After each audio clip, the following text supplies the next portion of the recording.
നമ്മൾ ലാസ്റ്റ് വീഡിയോയിൽ ഇപ്രാവശ്യം പ്രതീക്ഷ മാർക്ക് കിട്ടാത്തവരോടുള്ള കുറച്ച് കാര്യങ്ങളായിരുന്നു പറഞ്ഞിട്ടുണ്ടായിരുന്നത്. അതിൽ നമ്മൾ പറഞ്ഞ പ്രധാനപ്പെട്ട ഒരു കാര്യമായിരുന്നു പല കാരണങ്ങൾ കൊണ്ട് നമ്മുടെ മാർക്ക് കുറയാം എന്നുള്ളത്. അപ്പോൾ ഈ ഒരു വീഡിയോയിൽ എന്തുകൊണ്ടൊക്കെയാണ് സാധാരണ ഒരാൾക്ക് പരീക്ഷയിൽ മാർക്ക് കുറയുന്നത് എന്നുള്ളതാണ് പറയാൻ ഉദ്ദേശിക്കുന്നത്. ആദ്യം തന്നെ പറയട്ടെ, നമുക്ക് ഈ ടോട്ടൽ കാരണങ്ങളെ നമുക്ക് രണ്ടായിട്ട് പറയാൻ പറ്റും. ആദ്യത്തേത് നമ്മുടെ കൺട്രോളിൽ ഇല്ലാത്ത കുറേ കാരണങ്ങളുണ്ട്. നമുക്ക് മാർക്ക് കുറയാൻ നമ്മുടെ കൺട്രോളിൽ ഇല്ലാത്ത കുറേ കാരണങ്ങളുണ്ട് എന്നുള്ളതാണ്.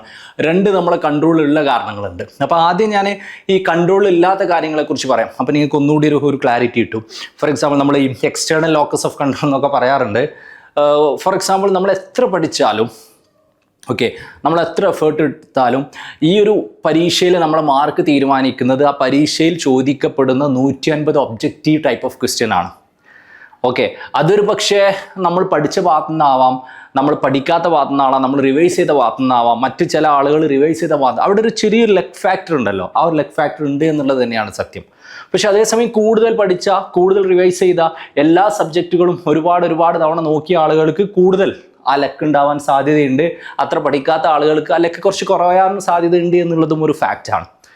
അപ്പം ബേസിക്കലി ഓരോരോ എക്സാമുകൾക്ക് എക്സാമിനർ അല്ലെങ്കിൽ ആ ഒരു എക്സാം സിസ്റ്റം ഏത് ഏരിയയിലേക്ക് ഫോക്കസ് ചെയ്യുന്നു എന്നുള്ളത് ഇതും നമ്മൾ ഫോക്കസ് ചെയ്ത ഏരിയാസും തമ്മിൽ ചിലപ്പോൾ ഒരു മിസ്മാച്ച് ഉണ്ടാവാം. ആ മിസ്മാച്ച് പലപ്പോഴും ഒരു കാരണമാണ്. അതായത് ഒരുപാട് ആളുകൾ പഠിക്കാത്ത ടോപ്പിക്കുകൾ ഉണ്ടാവും, പക്ഷെ നമ്മൾ പഠിക്കാത്തതിൽ നിന്ന് തന്നെ ചോദ്യങ്ങൾ വരിക എന്നുള്ള ഒരു ആസ്പെക്റ്റ് ഉണ്ടല്ലോ. രണ്ടാമത്തെ ആസ്പെക്റ്റ്, അപൂർവം ചില കേസുകളിൽ ടെക്നിക്കൽ ചില ബുദ്ധിമുട്ടുകൾ വന്നിട്ടുണ്ട്. തുടങ്ങാൻ കുറച്ച് ലേറ്റ് ആവുന്നു, അല്ലെങ്കിൽ പരീക്ഷ ആൾ അത്ര കംഫർട്ടബിൾ ഉള്ള സ്പേസ് അല്ല, ആ സ്പേസിൽ നമ്മൾ ചെറുതായിട്ട് ഫ്രസ്ട്രേറ്റഡ് ആവുന്നു, അത് കാരണം നമുക്ക് പെട്ടെന്ന് കൂടുതലായിട്ട് പെർഫോം ചെയ്യാൻ പറ്റുന്നില്ല പോലെയുള്ള കാര്യങ്ങൾ. ഇതും അപൂർവം ആളുകൾക്ക് സംഭവിച്ചിട്ടുണ്ട്. ഇതും നമ്മളെ കൺട്രോളിലുള്ള കാര്യങ്ങളല്ല.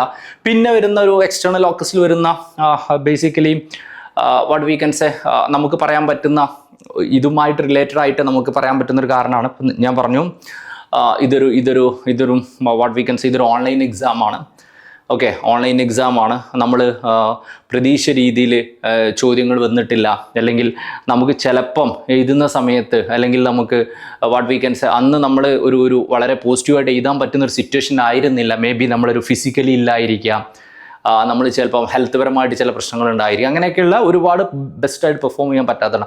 ഇങ്ങനെയുള്ള ഒരുപാട് കാരണങ്ങളുണ്ട്. ഒരുപാട് എക്സ്റ്റേണൽ ലോക്കസ് ഓഫ് കൺട്രോളിലുള്ള കാരണങ്ങളുണ്ട്. അതായത് നമ്മളെ കൺട്രോളില്ലാത്ത കാരണങ്ങൾ കൊണ്ട് നമുക്ക് മാർക്ക് കുറയാം. അപ്പോൾ ആദ്യം നിങ്ങൾ ആലോചിക്കുക, നിങ്ങളുടെ മാർക്ക് കുറഞ്ഞത് അതുകൊണ്ടാണോ അല്ല ഇൻറ്റേർണൽ ലോക്കസ് നിങ്ങളുടെ കൺട്രോളിലുള്ള കാരണങ്ങൾ കൊണ്ടാണ്. ഇത് രണ്ടും മിക്സ് ആയിട്ടും വരാം കേട്ടോ, രണ്ടും മിക്സ് ആയിട്ട് വരാം. അപ്പോൾ ഞാൻ ആദ്യം പറയാം, എക്സ്റ്റേണൽ ലോക്കസ് ഓഫ് കൺട്രോൾ കാരണമായിട്ട് പലർക്കും മാർക്ക് കുറയും നമ്മൾ മനസ്സിലാക്കുക.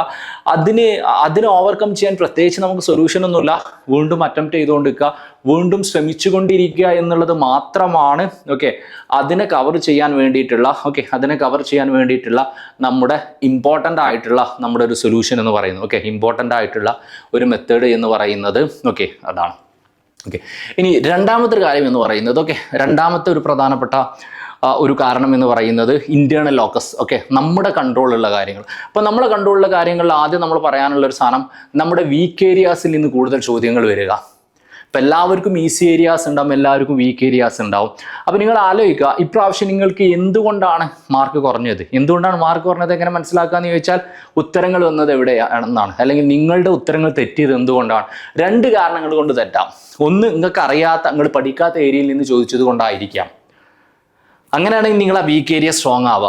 രണ്ട്, നിങ്ങൾക്ക് അറിയാവുന്ന നിങ്ങൾ പഠിച്ച ഏരിയാസിൽ നിന്ന് വന്ന ചില കെയർലെസ്നെസ് കാരണമായിട്ടോ മറന്നുപോയതോ പ്രോപ്പർ റിവിഷനോ ഇല്ലാത്തത് കൊണ്ടായിരിക്കാം. അപ്പോൾ നമുക്കൊരു ക്ലാരിറ്റി വേണം.